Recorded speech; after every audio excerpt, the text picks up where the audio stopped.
Before we start, just a quick heads up, we have had some technical difficulties, so the intro and overall editing of this video will not be up to the usual standards, but oh well. We will be back with that for the next guide though, after our favorite new secretary Yanagi has sorted things out.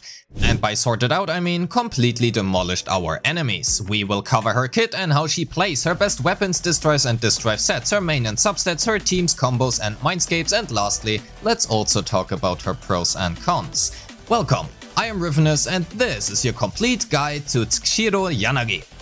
Also fun fact, but Tsukishiro means Moon Castle and Yanagi means Willow. Let's start with her kit and more specifically her special and EX special, cause casting either of them will have her switch her stance. Yanagi has two possible stances, Jorgen and Kagen. While she is in her Jorgen stance, she gains 10% electric damage bonus, and while she is in Kagen, she gains 10% pen ratio instead. These effects will also linger for 8 seconds after switching stances, which means we want to switch her stances about every 8 seconds. She also gains increased interrupt level for her basic attacks while in either stance. Casting her special after her 3rd, 4th or 5th hit of her basic attack increases the speed at which she slashes and changes her stance. She will also gain Swift Routen, a short buff that blocks all enemy attacks while active and allows her to directly follow up with the 3rd hit of her basic attack string. Her EX special is cast by holding down the special button and consists of 2 parts, a thrust attack and a downward slash. After executing the thrust, she enters the Shendanbansho state for 15 seconds, during which basically any basic attack will start from the 3rd hit. The downward slash deals, surprise, damage, inflicts a good chunk of electric anomaly and more importantly triggers a polarity disorder. So what is a polarity disorder? Basically it is a weaker disorder which does not remove the target's current anomaly. Yanagi's polarity disorder deals damage equal to 18% of the original disorder plus a large amount of her anomaly proficiency. At skill level 11 that's 3750%. This effectively allows her to also be played as a carry in mono-electric teams while still being able to trigger disorders. If you haven't figured it out yet, she features 2 5-part basic attack strings, one for each of her stances. Her dodge and dash are nothing special, and her quick assist, assist follow-up, dodge counter, chain attack and ultimate can all be followed up with the 3rd hit of her basic attack string as well. There is something important to note however. Her assist follow-up switches her stance. This can be seen very nicely here. While we were initially inside our Jorgen stance, after parrying and casting her assist follow-up, we are now inside Kagen. In regards to her ultimate, while the animation is pretty long, it deals a good chunk of damage, inflicts a large amount of anomaly and triggers a polarity disorder as well. For her core skill, it increases the damage multiplier of disorder by 350% for 15 seconds after using her EX special, and it also increases her electric damage by 20% for 15 seconds as well if said EX special also hits an enemy. And it probably should. Lastly, her additional ability is activated if another character in the squad is either an anomaly agent or shares the same attribute, this one being electric, and it increases her electric anomaly build up by 45% for 8 seconds after switching stances and hitting an enemy. So what are our takeaways? First, we want to use her special and EX special to switch her stance at least every 8 seconds. For her special, we want to make sure to trigger Swift Routen to actually switch stances. Secondly, she not only buffs disorder damage but can also proc disorders even in mono-electric teams, or by herself. This makes her very flexible and opens her up for mono-electric teams as well. Lastly, her Jorgen stance basics 3, 4 and 5 have slightly higher multipliers while also inflicting more anomaly as her Kagen stance. For us that means we prefer to stay inside her Jorgen stance for as long and often as possible. Knowing that, we can now talk about her combos. Our first and most basic combo is basic 3, 4 or 5 into special into basic 3, 4 and 5. If we have enough energy and hold down the button, we can also instead perform EX special into basic 3, 4 and 5. Her EX special will also grant us the Shendanbansho state, which allows us to skip her basics 1 and 2 if cast directly after any skill or basic 5. This allows us for the following main combo. EX special into basic 3, 4 and 5, into special, into basic 3, 4 and 5, and again into basic 3, 4 and 5. Rinse and repeat.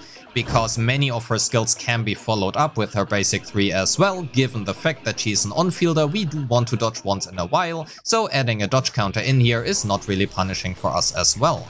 Please also keep in mind that this combo obviously only works as long as you do not use her assist follow-up. If you happen to use it, make sure to note which stance you are in based on the 5th hit of your basic attack, because honestly this little thing in the top left is not really clear, at least to me.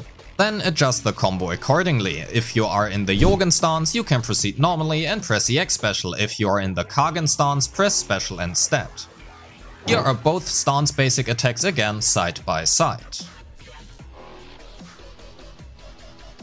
While I usually do the pros and cons at the end of the video, I want to talk about a con at this point because I think it is important. Yanagi is probably the most difficult unit to play up until now, at least if you want to get the most out of her. She requires a good tracking of your current stances as well as timing the use of her special well, since using it at the wrong time in her combo will reset your basic attack string and can hence massively fuck up your combos. Excuse the language. That doesn't mean that she cannot perform if you have skill issues like me, but her skill ceiling is definitely higher than other recent characters we have had. This is especially when looking at her special, as it blocks also incoming attacks when used to switch stances. With all that said, let's quickly summarize before we head into the build and team sections. Use your EX special to trigger polarity disorders and to switch stances. Use your special after the 3rd, 4th or 5th attack to block incoming attacks and switch the stance back. Alternate between EX special and take care of which stance you are in after assist follow-ups. Use your ultimate for more electric anomaly. If you play with burners, using burners ultimate is valid as well if you are in dire need of fire anomaly. For optimal damage and disorder teams, time your anomaly applications well. For her skill priority, looking at her damage distribution, well, it's all anomaly and disorder damage, so her skills do not matter much at all, is what you could think. However, her EX special and ultimate both increase polarity disorder damage based on your anomaly proficiency, so in this case they do matter. Which leaves her final skill priority at core, EX special and ultimate into basics, into assist and lastly dodge.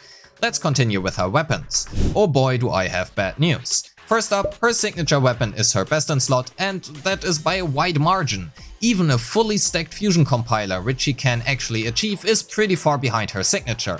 Her best free-to-play option, an R5 Weeping Gemini, is still lagging behind by quite a lot, and that assumes full stacks. Not only that, but her signature weapon is even the best in slot option for burners in a disorder team, given that you can, well, trigger disorders reliably in this disorder team, which, to be fair, at least of right now, is only when played together with Yanagi. Regardless, her weapon choices do not look too great outside of her signature. For her disc drives, we have a lot to talk about. While I personally calculated a 4-piece Chaos Jazz with a 2-piece Freedom Blues, technically speaking, a 4-piece Thunder Metal can come out ahead by quite a bit. That is, if you are able to reliably time all of your disorders for a near perfect uptime. However, it is by far her best choice when played in a mono-electric team. Realistically speaking, if you have any idea what you are doing, a 4-piece Thunder Metal is about even with a 4-piece Chaos Jazz or even slightly ahead. Other choices work as well, even if possibly behind by a little bit, but that also assumes all substats are the same. A special option I do want to mention, but not recommend, is a 4-piece Woodpecker. While you do not build crit, the combat attack percent the set provides is honestly pretty good. But Riv, you need crit to gain the stacks. Yes, that is very true, however, most of her attacks are multi-hits, and even with a low crit rate, the chance of you gaining at least 1 to 2 stacks and being able to maintain at least 1 stack is honestly realistic. If you were to maintain 2 stacks, which to be fair is a little bit harder again, a 4-piece Woodpecker comes close in performance to a 4-piece Chaos Jazz. However, I want to reiterate that I do not recommend going this route unless you know exactly what you are doing and have no other options. For her main stats, if you have her signature weapon, Anomaly Proficiency in slot 4, Electric Damage in slot 5 and Anomaly Mastery in slot 6 are her best option, closely followed by Pen Ratio. If you play with Rena, using Pen Ratio in slot 5 is about even with Electric Damage, and if you play her with Rena, have Fusion Compiler equipped and can maintain its stacks, and you use Pen Ratio in slot 5 as well, damage dealt comes pretty close to her signature. TLDR here, Fusion Compiler and Pen Ratio become a lot better when played with Rena. Nothing new. If you decide to play her with Reaping Gemini, not much changes in regards to her main stats. Lastly, her Substat Priority, Anomaly Proficiency into Attack Percent into Flat Attack and Flat Pen.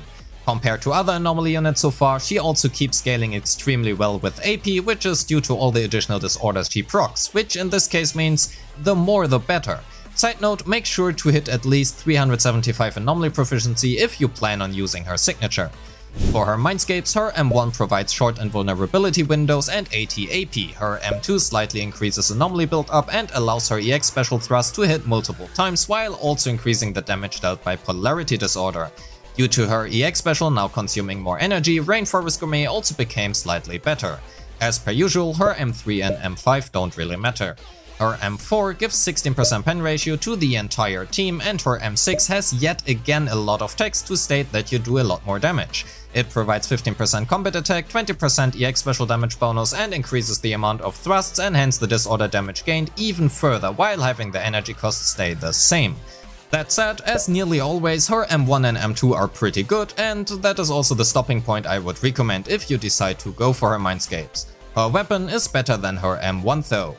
For her teams, here's a quick overview of her damage gain from various teammates. Please keep in mind those are only for her and it does not account for the damage increase given to other teammates, for example burners. This is also why Caesar looks much better here than she realistically is in such a team. Pause if you want to. As per usual, there are more teams than I can realistically show. Personally, I would not recommend a Jane and Yanagi team as both want a good amount of field time, but if you like playing that team, all power to you. Personally, I think Rina is extremely strong and the best Yanagi teams will likely be Yanagi, Burnus and Caesar, Lucy or Rina for Disorder and Yanagi, Chingy and Rina for Mono Electric. As always, Seth is also an option. Lastly, her pros and cons. First up, her cons. As previously mentioned, she is much harder to play than other units so far, even if not insanely difficult. Her weapon is, well, extremely strong, and so are her Mindscapes. If you plan on going all in on her, this might be a pro though, hence let's rank this point neutral. For her pros, she has a lot of iframes and invulnerability windows, also thanks to her special blocking attacks when switching stances. She also feels extremely satisfying to play, is very flashy, and her damage is honestly pretty freaking insane. ZZZ power creep coming in fast, huh? With that said, we have nearly reached the end of the video. There still is a showcase. Thank you so much for watching, don't forget to like and subscribe and leave a comment if you're pulling for Yanagi or not. Or tell me about your favorite food, that works too. Mine is pineapple pizza. Enjoy the bad showcase, I have skill issues. Bye!